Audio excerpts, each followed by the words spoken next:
Olá, seja muito bem-vindo ao Jornal da Record News. Esta edição também está ao vivo no nosso canal do YouTube e no Facebook da Record News. Agora vamos aos destaques desta quarta-feira.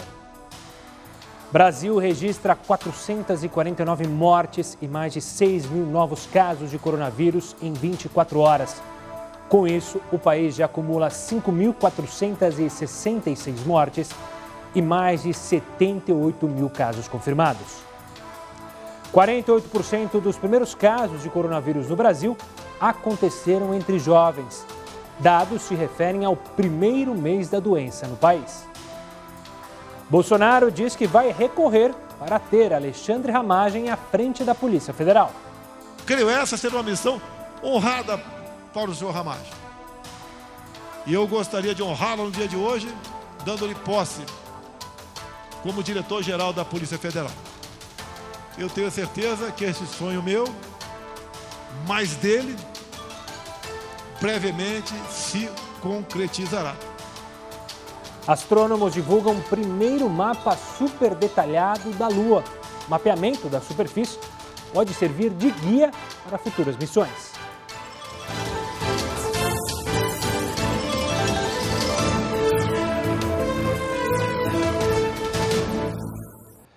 Olha só, o saque do auxílio emergencial é um dos temas mais comentados nas redes sociais desde o começo da semana. São incontáveis as perguntas e as reclamações que nós recebemos aqui. É que a retirada dos R$ 600 direto da poupança começou na segunda-feira e está sendo liberada em etapas de acordo com o aniversário da pessoa. Essa divisão é para tentar evitar as aglomerações nas agências. Vamos ver agora, então, um passo a passo para o saque. Para conseguir fazer o saque, é só baixar o aplicativo Caixa Tem, disponível para Android e iOS.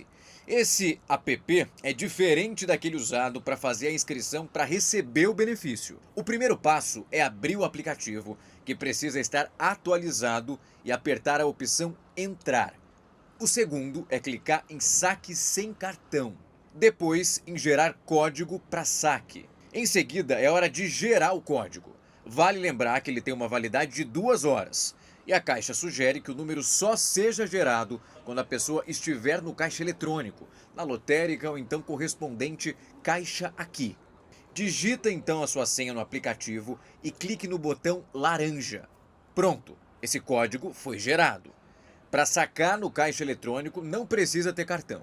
É só clicar no botão Entra, que fica no teclado do caixa eletrônico. Depois, saque auxílio emergencial. Digite o número do CPF e clicar em confirmar. O passo seguinte é digitar o código gerado lá no aplicativo e apertar o botão confirmar. Escolher então um valor para saque. E por fim, aguardar a liberação do dinheiro.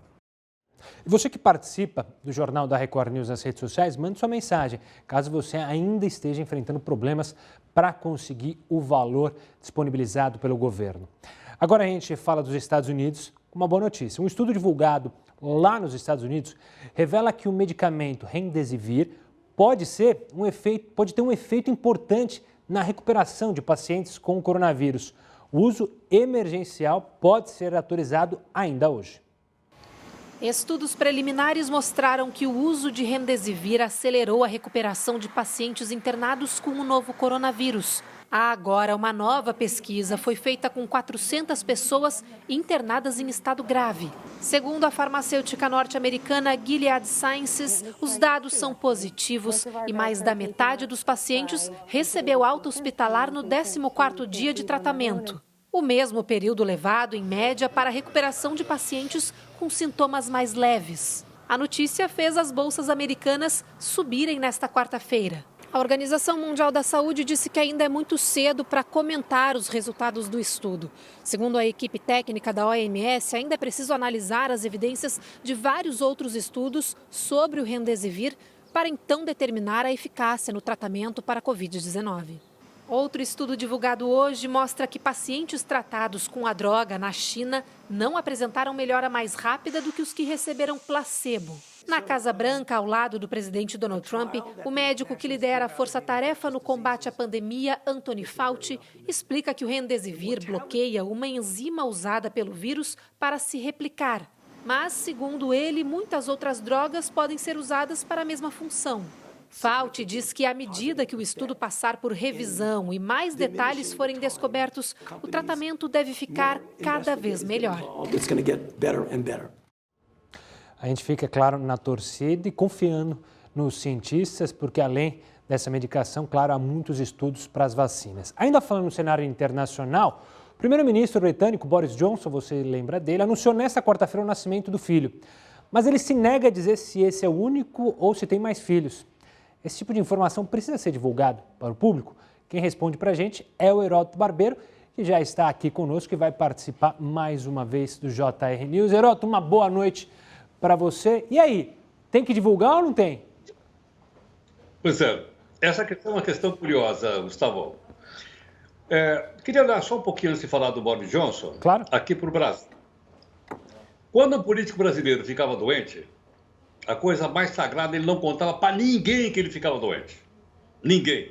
Não é como hoje, que os políticos contam. Na época não contavam. Vou dar um exemplo que todo mundo sabe. Tancredo Neves, por exemplo, sabia que estava doente.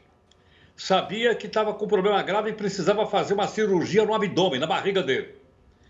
Mas temendo não assumir a República Brasileira, que era uma passagem do regime militar para o regime civil, ele guardou aquilo de sete chaves. E na véspera da posse, ele teve um problema grave de saúde e foi internado no Hospital de Base Brasília. Eu estava trabalhando lá em Brasília à noite, no domingo à noite. Quando eu soube disso, falei, meu Deus, será que é um golpe de Estado? Não, não era. É que ele tinha escondido de todo mundo. Então, o pessoal não contava. Mais recentemente, agora, do Mário Covas para cá, avô do atual prefeito de São Paulo, quando o Covas, que era governador, teve câncer, ele disse publicamente, eu estou com câncer. Olha, foi o ar, ninguém falava sobre isso. Então, tem algumas coisas do seguinte, o político, ele perde parte da sua intimidade, parte, mas não totalmente. Então, é o caso do primeiro-ministro que você citou. Ele está noivo, ele já foi casado, vai estar noivo de novo, vai ter um filho. Aí o pessoal quer saber o seguinte, além desse filho, quantos você tem? Ele vira assim, não é da conta de vocês. Isso não mexe com você, não vou dizer. E foi por aí afora. Então, como você vê, tem algumas coisas, aí está o Boris Johnson, se é do interesse público, o cara publica. Agora, qual é o interesse público de saber se esse cidadão aí tem um filho, 2, 3 filhos, sei lá quantos casamentos ele teve? O que o pessoal tem que julgar é saber se ele está administrando bem ou não o Reino Unido. E parece que está, tanto que ele está no poder. Então, eu estou dizendo isso porque, logicamente, as pessoas gostam de saber esses bastidores, mas as pessoas não são obrigadas a expor a sua intimidade, mesmo sendo ou presidente da República ou primeiro-ministro, como cidadão aí, o Boris Johnson. Boa, Heródoto, é bom lembrar que na Inglaterra, no Reino Unido, os tabloides ingleses adoram invadir a privacidade não só dos políticos, mas também dos artistas, dos esportistas, ou seja, aí a situação é ainda mais complicada por lá. Heródoto, daqui a pouco você volta... Só um detalhezinho, viu, Gustavo? Claro. Só um detalhe. Muitos gostam de ter a sua privacidade invadida. Ah, gera mídia, né? Senão você vira famoso, Gustavo. Para virar famoso, você tem que passar essas coisas para a mídia, não é? Tem aquele velho ditado, né? Falem bem ou falem mal, mas falem de mim. Mas falem de mim. Aliás, essa frase é de um cara que vou te contar, viu? Sabe de quem é essa frase? Manda, por favor. Ele escreveu um livro chamado Minha Luta, em 1927 e 28. Daqui a pouco o Heródoto volta com mais detalhes e falando bem ou falando mal de várias pessoas, certo, Heródoto? Certo. A gente quer saber agora a sua participação. Quer saber? Não, quer trazer para você a sua participação aqui, trazendo a nossa pergunta do dia, que é justamente sobre esse assunto que o Heródoto trouxe. Chefes de Estado são obrigados a divulgar resultados de exames, intimidades para a população? Manda sua mensagem tanto para o nosso WhatsApp, que é o 11 942 128 782, repetindo, 942 128 782, ou então nas redes sociais, #JRNews. Também pode participar no Facebook e também na nossa transmissão no YouTube, nosso canal do YouTube. Se inscreva, fique atento lá às novidades do nosso canal, tem muita coisa bacana por lá. E olha, muita gente anda reclamando que deu uma engordadinha nessa quarentena. Existe alguma forma de controlar a fome que dá nesse período? Vamos ver já já. Enquanto isso, temos a primeira live do nosso jornal.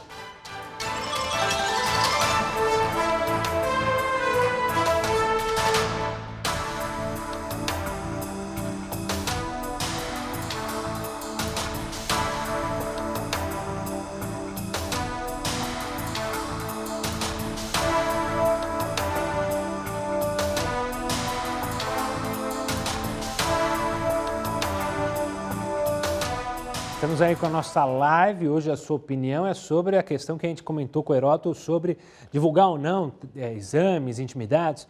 O Wilson de São Paulo, capital, diz não. Embora sejam pessoas públicas, pela Constituição, todo cidadão tem direito à privacidade. Eles só são obrigados a divulgar o que for do interesse público. Tá aí a opinião do Wilson. Obrigado pela participação, Wilson.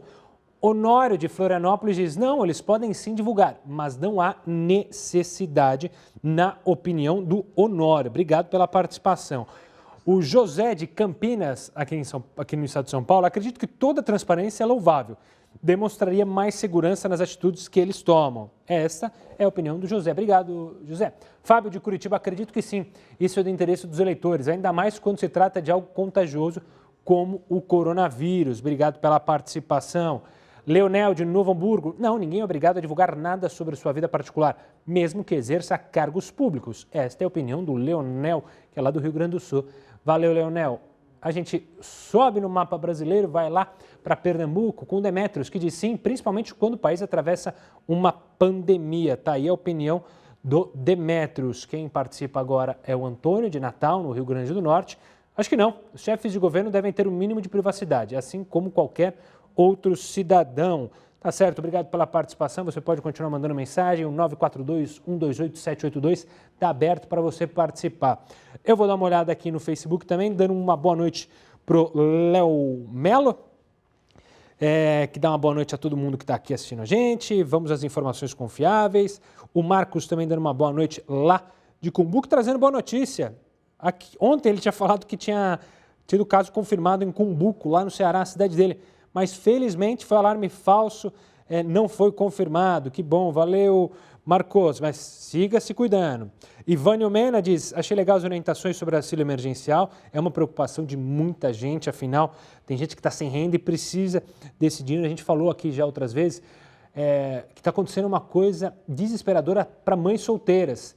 Mães que têm o direito a 2 cotas, então R$ 1.200, só que tem pai, e pode ser que isso tenha acontecido também com pais, mas tem pai que não tem a guarda da criança e está colocando como se tivesse, para justamente receber 2 cotas. O problema é que ele está tirando dos próprios filhos e da mulher. Está acontecendo isso, ou seja, é gente tentando burlar para receber mais, é muito triste a situação. Cícero Lopes dizendo boa noite para o Heródoto, uma boa noite, Cícero, para a Ana, para o James, para a Nelly, para todo mundo que acompanha. Um forte abraço para todos vocês, daqui a pouco a gente volta na live e na sua TV.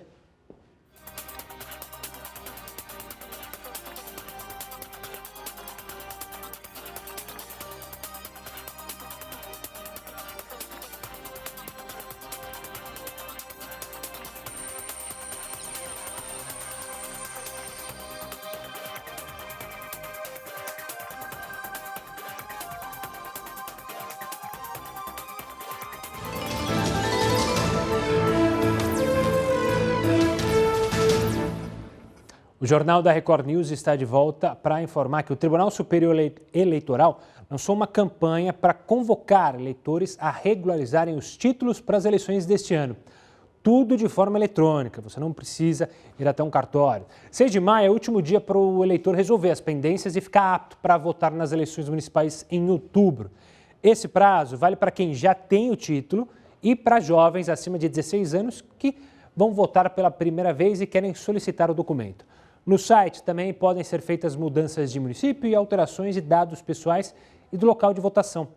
É bom lembrar que, com o fim do prazo, o cadastro será fechado e mais nenhuma alteração será permitida. Vamos falar sobre o isolamento, como ele mexe com a gente? Você é do tipo que repete o prato quando está ansioso? Ou devora um pacote inteiro de bolacha quando está estressado, nervoso? Vai atrás do freezer e busca aquele sorvete que está lá escondidinho? Bom, a quarentena tem feito muita gente descontar as emoções na comida. Mas como manter, então, uma alimentação saudável durante esse período? Eu converso agora sobre esse assunto com a nutricionista Sophie Deran, que participa aqui conosco. Sophie, obrigado pela participação aqui conosco. Muito obrigada. Um prazer estar aqui. Um prazer é nosso poder conversar com você e falar de um assunto que acho que tem muita gente que está passando por isso, já está engordando 2, 3 quilinhos. Por que é tão comum a gente descontar as coisas na comida? Então, é comum, na verdade, com quem está fazendo dieta ou tentando restringir o tempo todo, né? Uma pessoa que está em paz com a comida, ela não teria essa preocupação. Então, é interessante ver que quando você está sempre restringindo ou falando, saber sobre o que comer, o que não comer, quando você entrar em um período inédito como essa pandemia, precisa ficar mais trancado em casa, aí pode detonar mesmo nos alimentos que você tenta tanto evitar comer. E, Sofia, acontece o contrário também, das pessoas deixarem de comer pelo estresse, pela ansiedade? Ah, esquece, acaba não comendo? Acontece mesmo. Então, a gente vê que comer é um ato fisiológico, mas também psicológico, né? E o psicológico é importante entender, é importante observar, sem medo, e ver que num período assim de dificuldade, a comida ela pode ser um refúgio. Agora, é normal querer comer melhor, querer comer mais e até coisas mais gostosas durante essa pandemia, porque comer faz bem, comer é um momento de segurança, né? Então, isso não é necessariamente o problema. O problema é se você desconta todas as emoções na comida. Tá triste, vai comer, tá feliz, vai comer, tá cansado, vai comer, tá com tédio, vai comer, e aí sim acaba comendo muito mais do que o corpo precisa. E nesses momentos também, não é brócolis que se vai querer. A tendência é comer alimentos muito mais energéticos, aqueles alimentos que são geralmente proibidos, né? Claro. Ô, Sofia, você falou que a gente não pode entrar numa paranoia de não posso aquilo, não posso aquilo.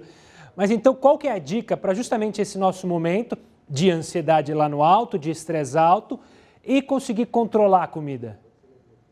Então, primeira coisa, eu gostaria de não usar a palavra controlar para comida. Cortamos o controlar, então. A comida é nossa amiga, nossa aliada, não é nossa inimiga.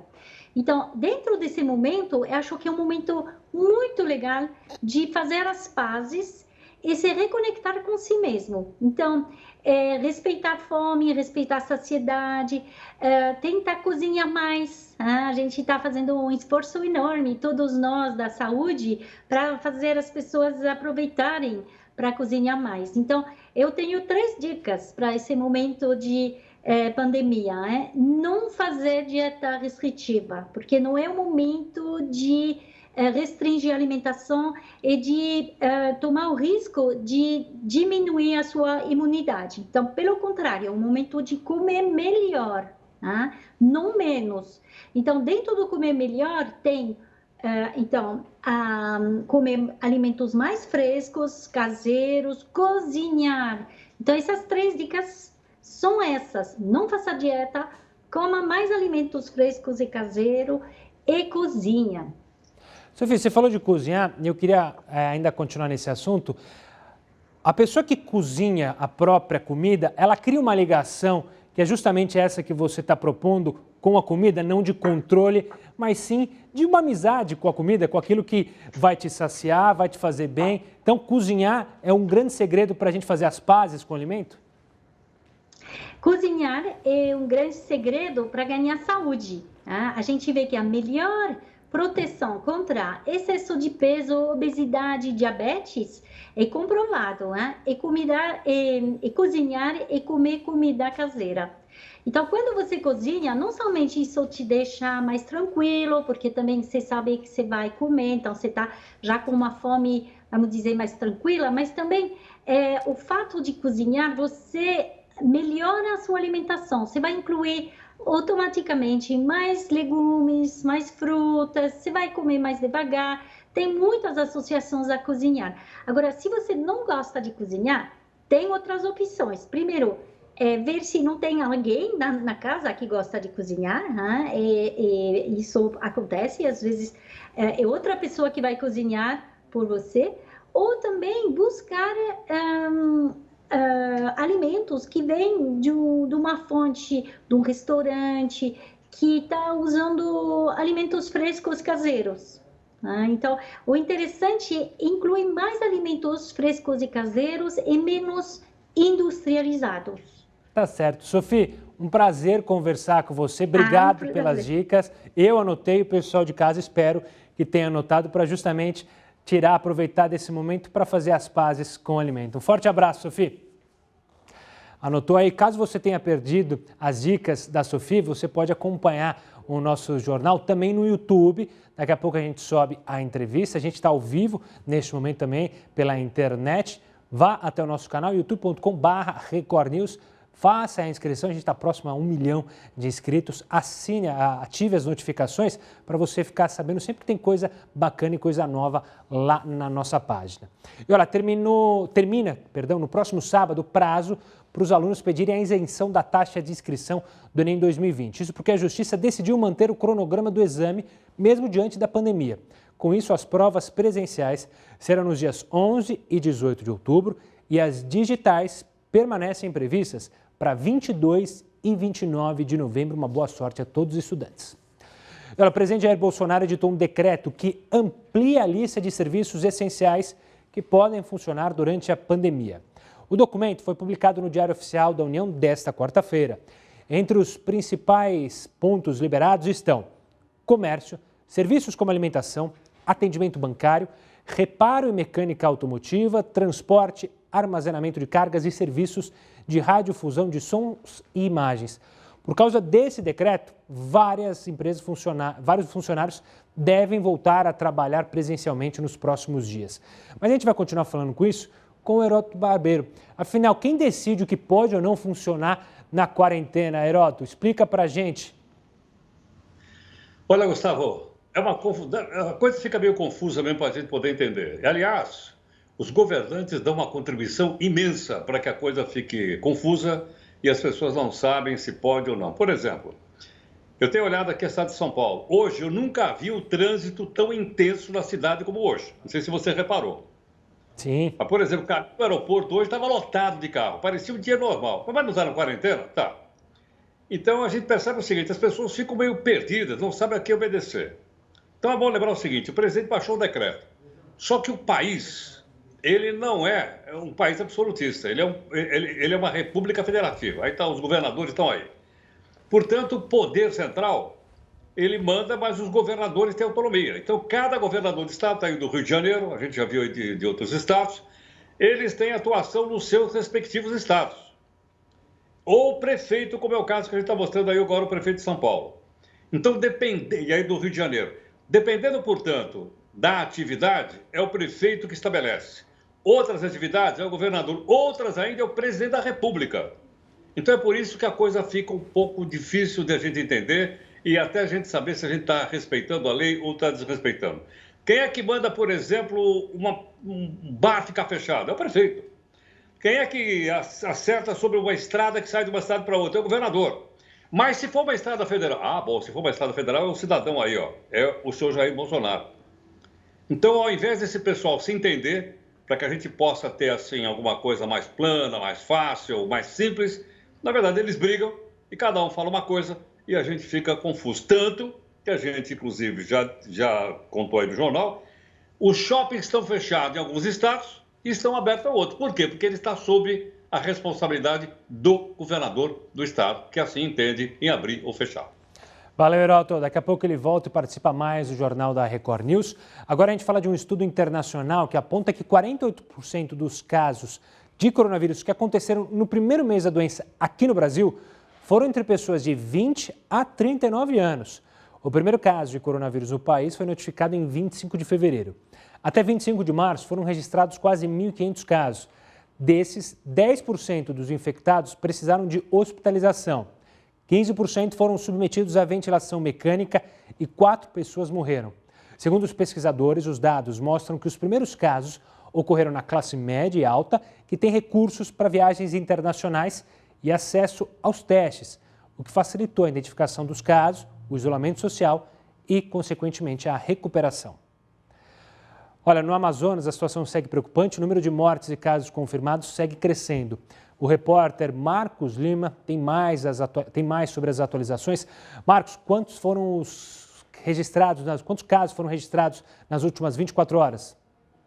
464 novos casos registrados nas últimas 24 horas. Este é o maior número registrado até o momento de casos confirmados do coronavírus. E nas últimas 24 horas foram registradas 29 novas mortes, que é o terceiro maior número registrado até o momento. Só perde para a última terça-feira, que foram 31 mortes, e para o sábado, que foram 32 mortes. No total, são 4.801 casos de pessoas confirmadas pelo coronavírus e 380 mortes. Em relação ao interior, a porcentagem de casos confirmados subiu para 35%. O problema é que não há hospitais com UTIs disponíveis no interior e as pessoas têm que vir para a capital Manaus. E aqui na capital Manaus, os hospitais estão praticamente lotados. Ainda nessa edição a gente vai mostrar o que o ministro Braga Neto falou sobre a ajuda federal ao estado do Amazonas. E, olha, os cartórios tiveram que se adaptar a esse período de pandemia. Agora, vários processos podem ser feitos por videoconferência. A gente vai mostrar como isso funciona já já. Enquanto isso, eu te espero em mais uma live.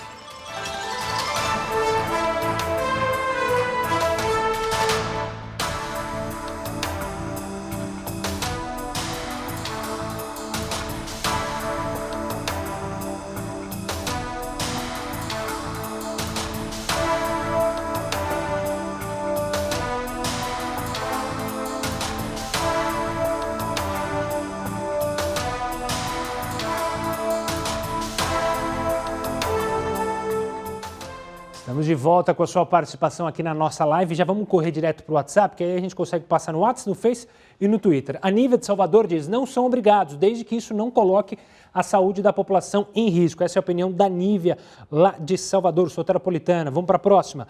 Quem participa agora é o Paulo de São Roque, a terra do meu sogro e da minha sogra.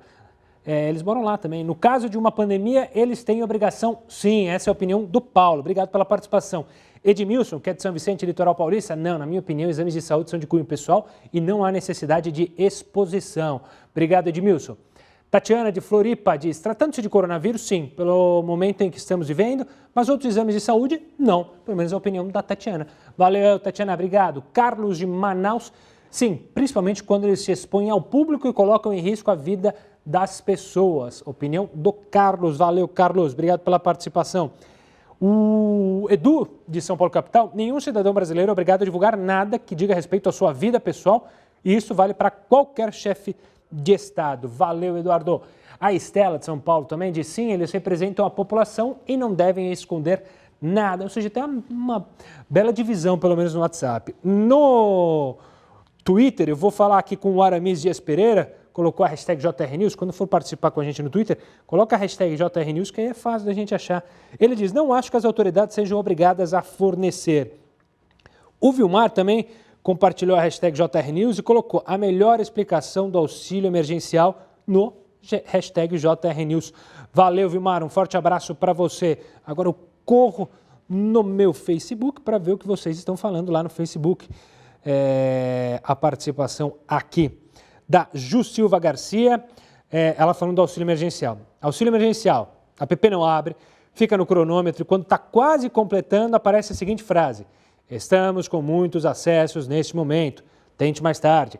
Um absurdo, estou tentando desde segunda-feira. Pois é, e a gente não vê o pessoal da Caixa se mostrar, para explicar, para mostrar, falar para as pessoas o que está acontecendo, né? Heloísa falando que o Brasil precisa de jornalistas de qualidade e transparência. Obrigado por ser comprometido com a verdade, diferentes de outros que só dizem mentiras. Obrigado, Heloísa. Um forte abraço para você e também para o Carlos Antonieto, para a Aninha, para o James, para o Ricardo Souza, para a Margarida, para o Washington e para todo mundo que acompanha. O James está perguntando o que me levou a ser jornalista. Eu falo no próximo bloco. Valeu, James.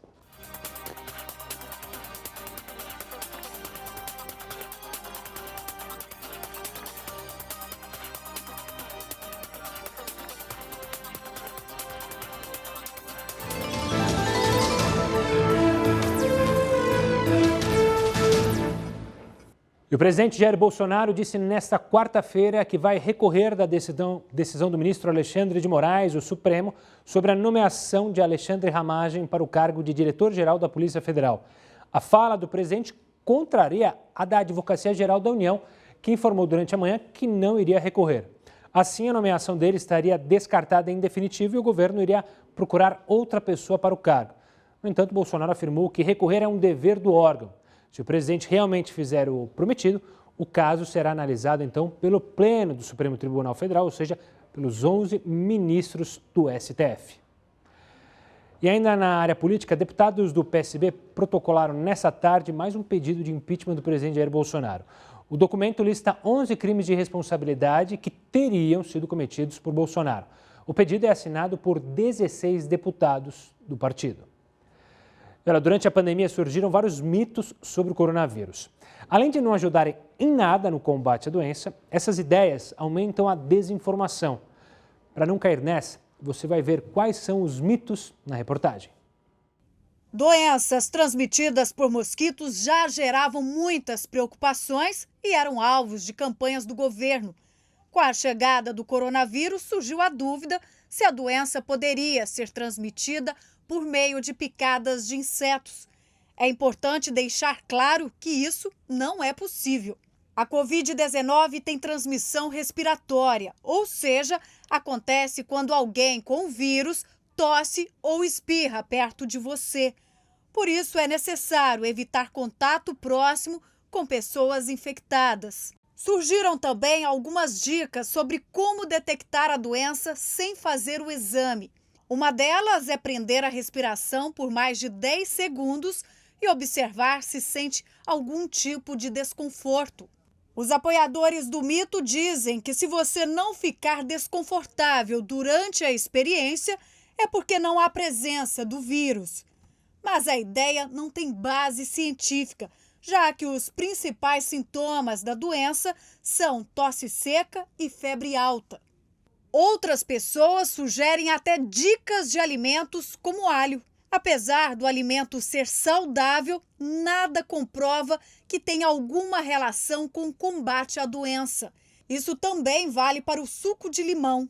Existem ideias bem ousadas que só os corajosos tentariam, como beber urina de vaca. O coronavírus tem causado preocupação no mundo todo, mas não vale a pena criar coragem, porque isso é apenas mais um mito. A ideia vem da crença de alguns hindus. Eles defendem lá na Índia que a urina é milagrosa, mas a medicina diz o contrário. É muito importante ficar atento às notícias falsas que circulam por aí. Agora que você já sabe o que não fazer, continue com as medidas simples e indicadas pelos médicos. Lavar bem as mãos, ficar em casa o máximo que puder e usar álcool em gel e máscara. Fica a dica aí, não acredite em fake news. Recebeu alguma mensagem, tanto pelo WhatsApp ou por outra rede social? Vá checar, entra no portal R7, busca informação fiel, algo para você de fato confiar. E olha, entrou em vigor nesta quarta-feira uma norma que autoriza os cartórios de São Paulo a realizarem alguns serviços que são feitos presencialmente por videoconferência. Para contar quais são esses serviços, eu converso agora com Rodrigo Dinamarco, que é tabelião de notas. Rodrigo, obrigado pela participação aqui conosco no JR News. Então vamos lá, quais são esses serviços? O que eu vou poder fazer online agora e não precisar mais me dirigir ao cartório? Correto. Esses serviços são os atos notariais, os negócios jurídicos que se faz através de tabelião de notas, que como compra e venda, doação, inventário, divórcio, procuração, separação. Esses atos notariais, a Corregedoria Geral da Justiça de São Paulo autorizou que seja feito, as partes podem participar de forma remota, através de uma videoconferência. Então, essas pessoas não vão precisar ir até o cartório para praticar esses negócios jurídicos e pode fazer através de videoconferência com a identificação e a coleta da manifestação da vontade pelo tabelião. Rodrigo, claro que sempre quando a gente fala em algo novo, digital, videoconferência, tenho medo da confiabilidade. É seguro? Tem algumas regras que são mantidas aí para evitar qualquer tipo de fraude? Não, sem dúvida. A Corregedoria foi atenta a isso e nesse primeiro momento, além da necessidade de gravação completa dessa videoconferência, a participação final, conclusão do ato tem que ser feita através de um certificado digital emitido pela ICP Brasil. E isso, então, dá maior segurança nesse momento. É uma mudança, Gustavo, é uma mudança de meio, né? Há séculos as pessoas são identificadas de forma presencial, né? A identificação com documento físico, presencialmente, com a assinatura manuscrita no livro e guardado isso de forma permanente. Com o avanço da tecnologia, a tendência é isso mudar. Hoje, nesse momento de pandemia, né, ainda mais se acentuou, mas nos grandes centros, a mobilidade urbana já é um ponto que dificulta a ida das pessoas até o cartório, né? Como seria fácil precisar de uma procuração, ligar para o meu tabelião de confiança e fazer a procuração de forma virtual, através de uma videoconferência, autorizando. Evidentemente que a identificação ainda vai ter cada vez um avanço. O Colégio Notarial do Brasil está desenvolvendo uma ferramenta em que fará a identificação biométrica da face, o que vai dando garantias. Toda inovação a gente vai se adaptando e verificando os erros e os acertos, mas nesse momento está bem seguro com a necessidade de certificado digital.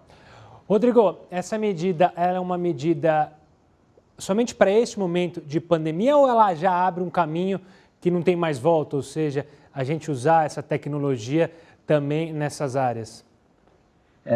O provimento trata apenas no período pandêmico, né? São 30 dias que pode ser até prorrogado, mas a conversa junto com a Corregedoria, que disciplina a atividade notarial registral, é uma conversa para que esse meio seja um teste, mas que isso venha definitivo. E por isso o Colégio Notarial tem trabalhado com o desenvolvimento de uma plataforma única e não usando hoje as ferramentas de videoconferência existentes no mercado.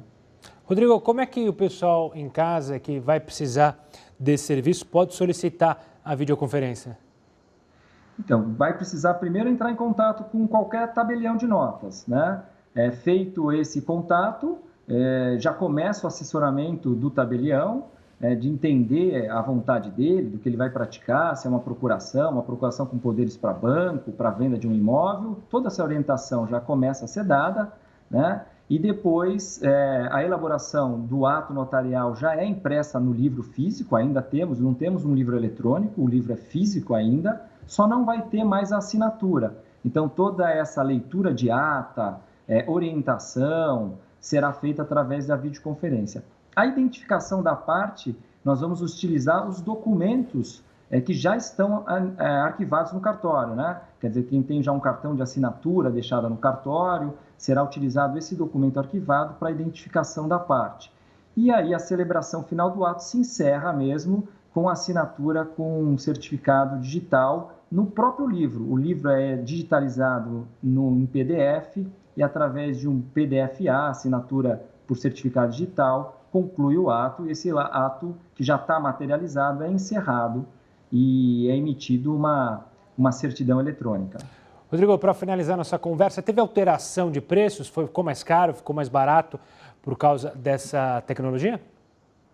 Boa pergunta. Nenhuma alteração de preço. É exatamente o valor do ato que seria praticado de forma presencial. Não tem custo nenhum, a ideia é facilitar a população, a gente ficar mais próximo nesse período e, quem sabe, a gente gostar dessas ferramentas, ter mais tecnologia, mais segurança e começar a facilitar a vida da população e até porque vai mudar mesmo, né, o comportamento social pós-pandemia e nós do cartório estaremos preparados para atender a população. Rodrigo, obrigado pela participação aqui conosco e pelas explicações sobre essa alteração aí para quem precisar de tabelião. Obrigado pela participação, até uma próxima, Rodrigo. Então fica o aviso aí para você que necessita ir até um tabelião de notas, está aí a informação. Agora a gente fala do governo novamente, que é que o governo federal adiou pela segunda vez a validade da Lei Geral de Proteção de Dados. Lembra? Estava prevista para entrar em vigor em janeiro do ano que vem. O adiamento foi incluído em uma medida provisória sobre o pagamento do benefício emergencial editada pelo presidente Jair Bolsonaro.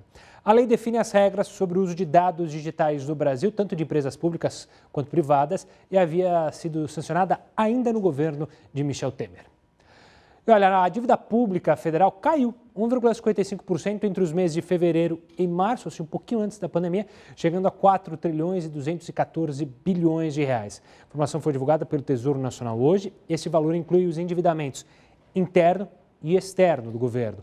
Antes dessa queda, a dívida era de 4 trilhões e 281 milhões de reais. Quanto será que dá essa dívida para cada brasileiro, ou seja, se a gente dividir pela população? O Heródoto fez as contas e conta para a gente quanto que eu e você estamos devendo, então. Gustavo, eu não estou devendo nada, porque você vai pagar a minha parte também. Poxa, até isso, pô, aí fica difícil. Olha, é só pegar esses 4 tri, 200 bi que você acabou de citar, dividir pelo número de habitantes do país, mais ou menos 210 milhões. Isso vai dar mais ou menos uma conta para cada um de nós, Gustavo, de 20 mil reais. Em outras palavras, é o seguinte: cada brasileiro deve 20 mil reais para poder pagar essa dívida pública. Quando a pessoa nasce no Brasil, bebê, ele nasce já devendo 20 mil reais. Então você veja que é um cálculo muito alto, considerando que nós somos um país pobre. Mas lembrando também o seguinte: isso quer dizer que de um jeito ou de outro, nós vamos ter que pagar essa dívida pública do governo, que na verdade somos nós. Eu até contei outro dia aqui, conversando com os nossos amigos, de que esse dinheiro vai vir dos impostos. Aos poucos eles vão tirando os impostos. Agora, essa soma que você acabou de dizer aí, 4 trilhões de cacetada, isso está mais ou menos aí quase 80% do produto interno bruto do país, o que é um número preocupante para investidores internacionais. Alguns países podem ter muito mais, que o Japão, por exemplo, tem 120% da sua dívida pública acima do PIB. No meu caso do Brasil, logicamente com 80%, você sabe que o Brasil é visto com uma certa relutância dos investidores. E mais, você deve estar lembrado também que foi graças a essa dívida pública que nós perdemos aquele grau de investimento, lembra ou não? Sim. Que a gente falava até a palavra em inglês, investment grade, não era bonito falar o nome assim ou não? E tem as agências. Nós até hoje, perdemos lá no governo da Dilma, até hoje nós não conseguimos recuperar o tal do investment grade. E o que diabo é isso? É a confiança que os investidores internacionais têm em aplicar o seu dinheiro em um determinado país. Quando ele tem esse grau de investimento, esse dinheiro vem mais fácil e os juros que eles cobram são mais baratos. Quando não tem, o investimento vem mais difícil e os juros são mais caros. Portanto, não é bom para o nosso país. Vamos esperar para ver se passar da pandemia a gente arregaça as mangas e vamos tentar recuperar a nossa economia. Vai depender de um esforço imenso. Mas nós já passamos por coisa tão dura como essa, certamente a gente vai conseguir. Vai sim, mas olha, vou ter que passar a sua dívida para você mesmo. Não dá para eu arcar com 40 mil, fica pouco pesado para mim, ó. Daqui a pouco ele volta aqui conosco. Tem muito especialista que afirma, muito não, a maioria, né? Afirma que o uso de máscara diminui muito a chance de contágio pelo coronavírus. E é por isso que várias cidades do país estão tornando o uso delas obrigatório. A gente tem aqui no telão, a gente separou para entender quando os riscos de contágio são mais altos quando você usa máscara e não usa. Aqui a gente tem a tela, a gente pode deixar a tela cheia. Do lado esquerdo, aqui em azulzinho, é uma pessoa contaminada. Então, ao lado de uma pessoa que não está contaminada. Quando ambas estão sem máscara, o risco de contágio é muito alto. Quando apenas a pessoa que não tem a Covid-19 está usando a máscara, esse risco de contágio ainda é alto. Quando é o contrário, ou seja, a pessoa que está doente usa máscara e quem não está com a Covid-19 está sem máscara, ainda assim é um risco médio. E aí, quando você tem as duas pessoas usando máscara, o risco vai para baixo. Por isso a importância, você principalmente que segue tendo que trabalhar, tem que usar o transporte público, siga usando a máscara, leve seu álcool gel, sempre que pegar ali em alguma parte do ônibus, do metrô, da estação, passa o álcool gel e não coloque a mão no rosto e saiba tirar também a máscara. Não tira pela frente não, tira só pela alcinha, tá certo? E a gente vai falar para o próximo bloco com quem tem rinite. A rinite afeta o sistema respiratório, quem tem sabe e sofre muito, mas quem tem essa alergia não faz parte do grupo de risco da Covid-19. Por que será? A gente te explica daqui a pouquinho. Eu vou para a última live e espero você em instantes.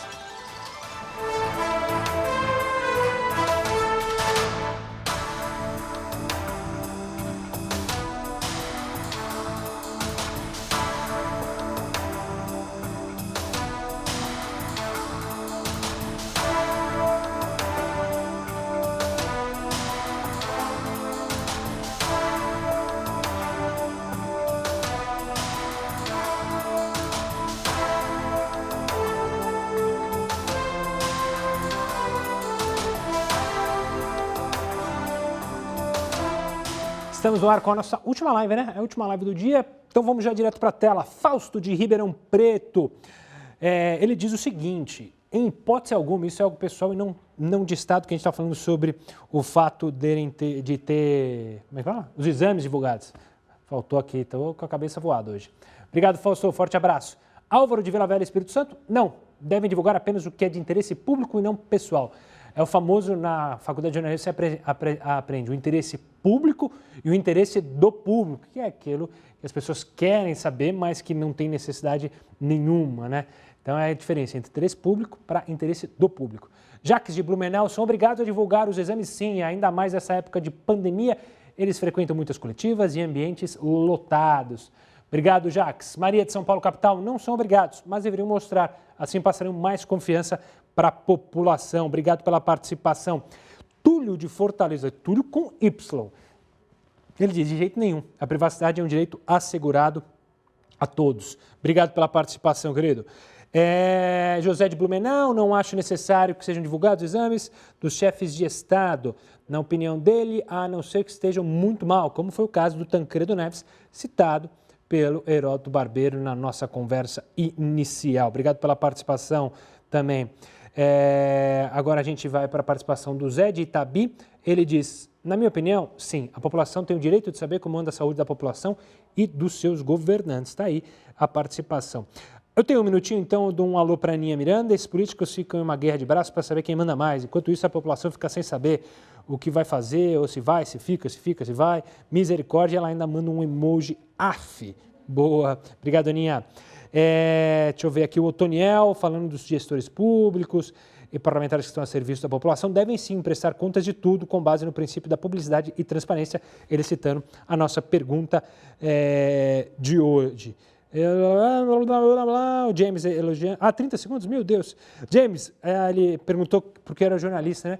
Foi influência de dois primos que são mártires aí para eu seguir, jornalistas, e acabei sendo influenciado, assim como eu fui influenciado por eles, por ser corintiano. E depois dessa, eu espero você no Jornal da Record News.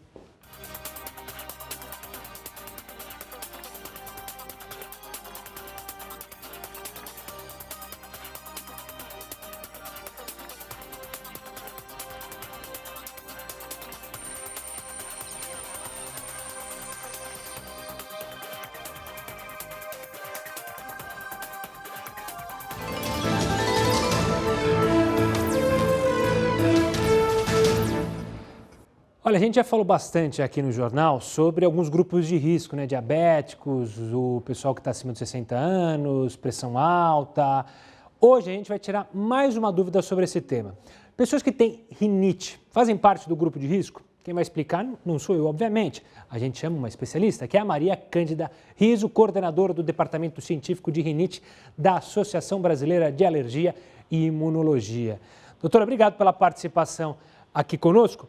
A rinite, ela é um fator de risco para a Covid-19? A rinite em si, ela não é um fator de risco para a Covid-19. A rinite é um processo inflamatório, crônico, e a Covid é um processo infeccioso, né? Então, assim, existem diferenças e a rinite, ela é um processo mais localizado em mucosa nasal, e a Covid é um processo sistêmico, né, em que o organismo ele é atingido em várias frentes, como tem sido mostrado, como rins, intestino, todo o trato vascular, né? Então existe toda ele atinge sistemicamente o indivíduo, né, o Covid, né? Uhum. Na realidade o vírus, né, que se chama SARS-CoV-2, né, que dá origem à doença Covid-19. Doutor, eu vou aproveitar e também perguntar do outro it que incomoda muita gente, a sinusite.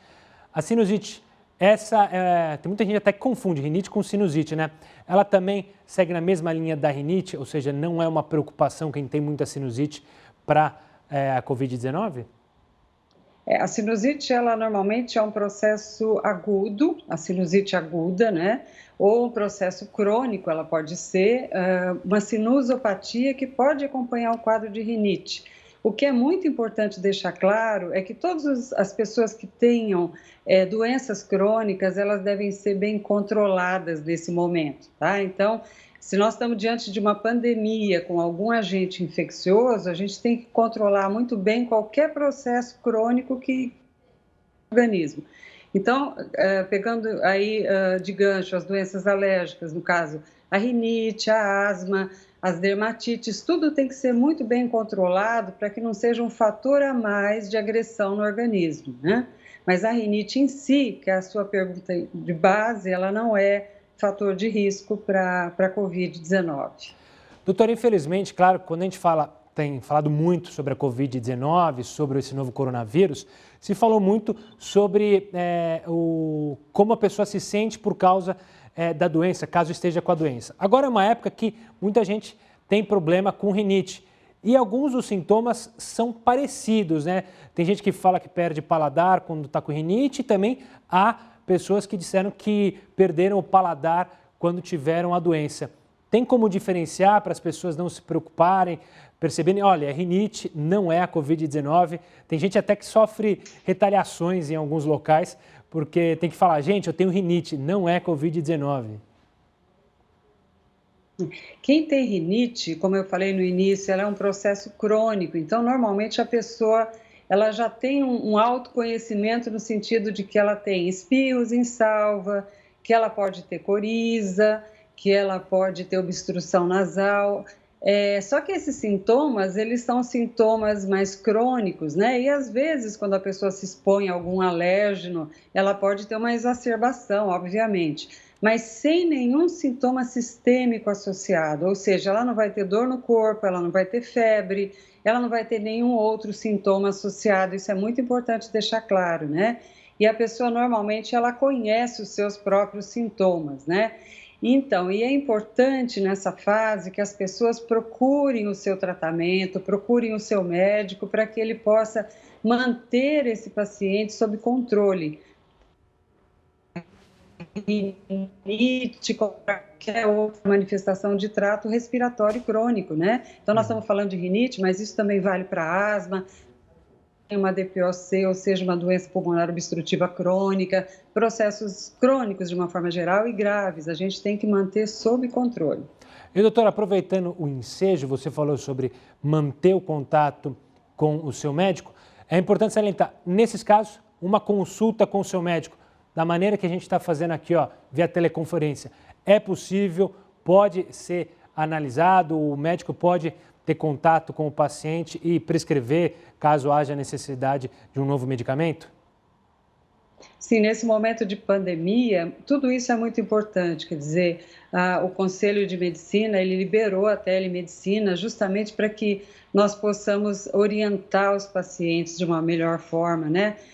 Muitas coisas estão acontecendo nessa pandemia, além do Covid, logicamente, da infecção por esse vírus, e que os pacientes ficam em casa com medo de procurar atendimento médico, né? Então, é importante que a gente possa orientar esses pacientes, né? E a telemedicina é uma forma muito interessante para que a gente possa divulgar esses conhecimentos e esse meio de comunicação aí de vocês é fantástico para isso. Doutora, eu quero agradecer demais a sua participação, tirando as nossas dúvidas e do pessoal de casa e principalmente de quem tem a rinite e sofre com isso ou quem tem filho que tem esse processo. Obrigado, doutora, e até uma próxima.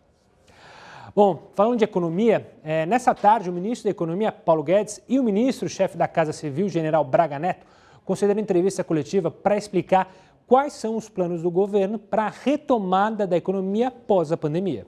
O ministro Braga Neto iniciou sua fala anunciando que o governo enviou ajuda ao Amazonas, um dos estados que apresentam situação mais preocupante no momento. Entre os itens enviados estão 55 respiradores, 400 mil máscaras, 47 mil testes rápidos e 29 profissionais da Força Nacional do SUS. Em seguida, o ministro informou que o motivo principal da entrevista era a intenção de esclarecer como surgiu o programa Pro Brasil. O programa Pro Brasil ele surgiu, né, porque os ministros começaram a procurar a Casa Civil para apresentar programas para a retomada do crescimento, para investimentos, etc, etc, etc.